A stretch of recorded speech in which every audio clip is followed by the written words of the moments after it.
Seja muito bem-vindo ao meu canal de palestras espíritas. O tema desse vídeo é as várias faces do orgulho. Agradeço a todos vocês que têm assistido os meus vídeos, têm se inscrito em meu canal.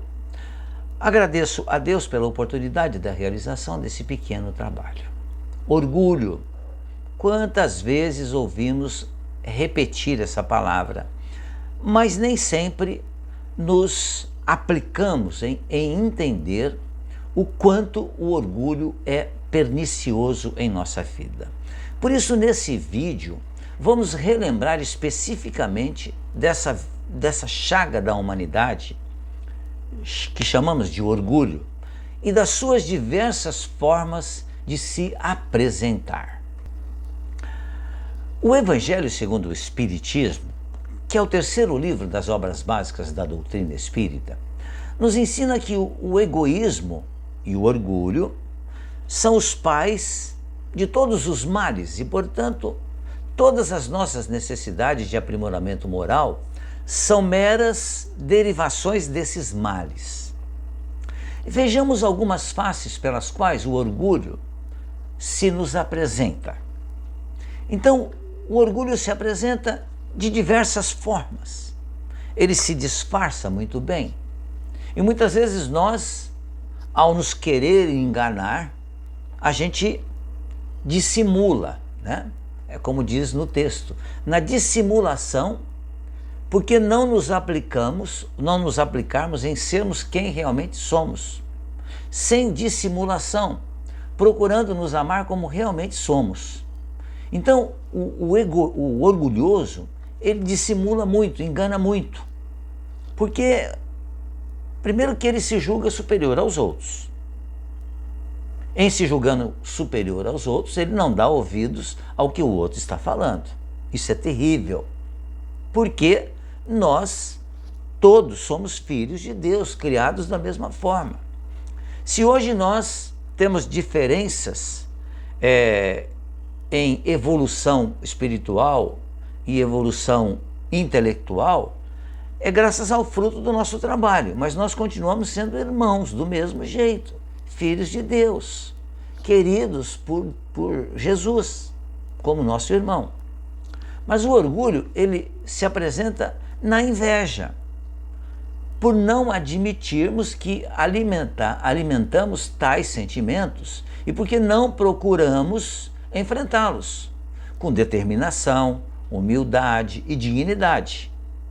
A inveja é terrível, principalmente nos dias atuais, com as redes sociais, onde as pessoas se apresentam mostrando uma vida que muitas vezes a pessoa até possui aquela vida, mas muitas vezes nós não entendemos, porque um tem tanto e o outro não tem nada, materialmente falando, né? Então são mansões extraordinárias que são nos mostradas, né? E muitas vezes a gente fica se perguntando assim, né? Tem tudo para que a pessoa viva confortavelmente dentro daquela mansão fabulosa. Mas será que ali dentro tem paz, alegria, harmonia, enfim, tem amor ali dentro? É para a gente pensar. Mas o orgulhoso, ele se apresenta na indiferença, por não respeitarmos as ocasiões de sucessos e insucessos dos nossos semelhantes, o que acabamos de falar agora. O orgulho se apresenta na vaidade, por não aceitarmos, por não nos aceitarmos como somos e por não procurar fazer o melhor que podemos com a nossa melhoria.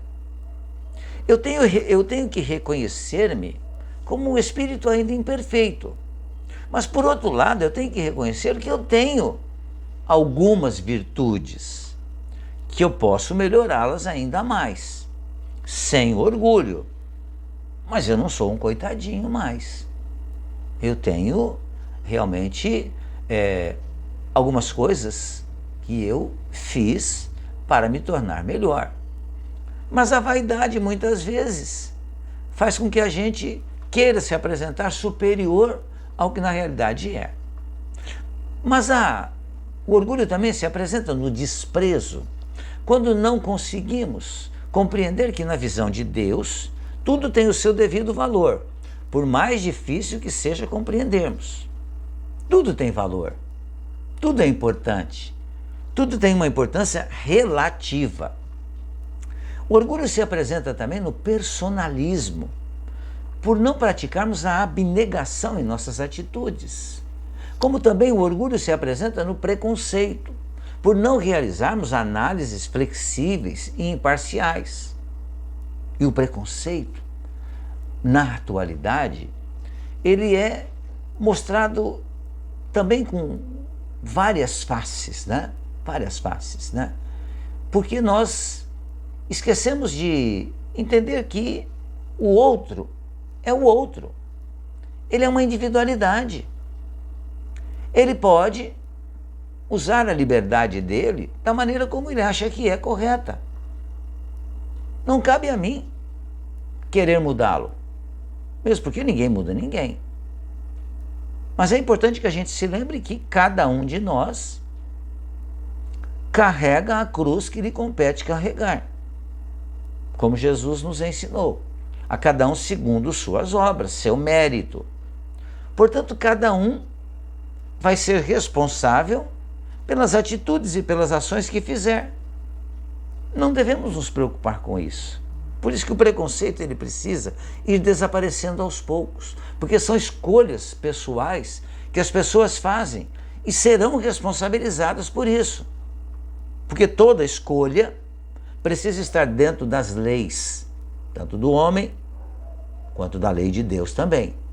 Porque se eu ultrapassar essa lei, eu sofrerei punição. Mas não é uma punição que o outro irá me dar, porque o outro quer me punir. É uma punição porque eu fui imprudente, fui preconceituoso e vou sofrer as consequências disso. O orgulho também se apresenta na presunção, por não entendermos que as opiniões das outras pessoas devem ser escutadas e estudadas, com o objetivo de contribuírem para a nossa evolução. Então eu posso ouvir o que o outro diz, não concordando com o que o outro diz, mas entendendo que ele tem o direito de expressar essa opinião. O orgulho se apresenta na pretensão por não praticarmos o bem ao próximo, sem esperarmos alguma coisa em troca. O orgulho se apresenta na falsa modéstia, por não praticarmos a verdadeira simplicidade. Somente a reforma moral, realizada à custa de muito esforço individual, ao longo de nossas diversas encarnações, é que nos permitirá a gradual libertação desse quadro de dor, de sofrimentos, de trevas, causadas pelo orgulho, uma grave doença que nem sempre a gente leva em conta que ela existe, porque a gente dissimula, mas ela existe. Então a reforma moral que nos fará vencermos o orgulho e nos tornarmos criaturas humildes, nos dará muito trabalho, mas é possível de ser realizada.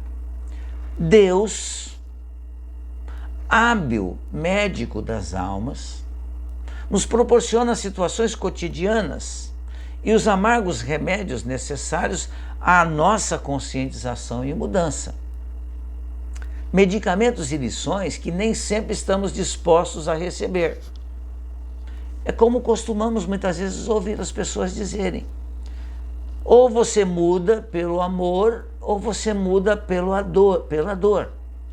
Porque quando infringimos a lei, inevitavelmente vai aparecer a dor, que não é castigo, é oportunidade de você compreender que fez algo errado. E fazendo algo errado, você sofre punição. Jesus, humilde e caridoso por essência, nos deixou os ensinamentos e os exemplos necessários à superação desses obstáculos causados pelo orgulho e que são obstáculos à nossa evolução moral. Esforcemo-nos por colocá-las em prática em nossa vida cotidiana, porque mais isso Deus fez por nós. Criou a lei de sociedade, criou a necessidade da convivência, que é a oportunidade valiosíssima para que a gente, em convivendo com as pessoas, a gente aprenda a escutar e a falar no momento correto.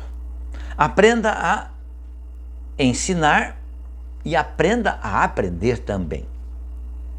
Era isso que eu tinha nesse vídeo. Que possamos refletir sobre ele, estudar sobre o orgulho, para vencê-lo, porque ele é uma doença e nos causa muitas tristezas, muitos dissabores. Pensemos nisso, reflitamos sobre isso. Muito obrigado mais uma vez pela atenção de todos vocês. Fiquem bem, fiquem em paz.